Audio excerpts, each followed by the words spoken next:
ఆలూరు అమ్మాయి కోడూరు కోరునికి పెత్తనమ్మ సరిసింది పెనుగొండ బావ. పెత్తనమ్మ సరికింది పెనుగొండ కాడ మాట్లాడకుండా మదనపల్లి. జాతకాలు చూసింది జమ్మల మడుగు. రస కుదిరింది వాయిల్పాడ కాడ దారి చూపించేది ధర్మవరం.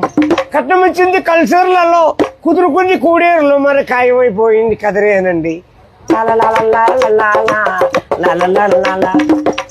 ఒక్కాకు వచ్చింది ఒంగోలులో, భీము తీసింది బిల్లూరులో, ఆకూరలు తెచ్చింది ఆదోండ్లో, అన్నాలు చేసింది అనంతపురం, చీరలు తెచ్చింది చిలకలూరుపేట.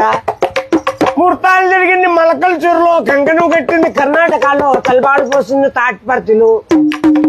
భోజనం జరిగింది బుక్కపట్నం, శైలు కడిగింది చెన్నైలో. బొమ్మ చేసినారు బుక్కపట్నం, శైలు కడిగింది చెన్నైలో. తెలుగు పెట్టింది నల్లమాడ వాళ్ళు, పాటలు పాడిండేది పల్మనేరు వాళ్ళు. పడకేసినారు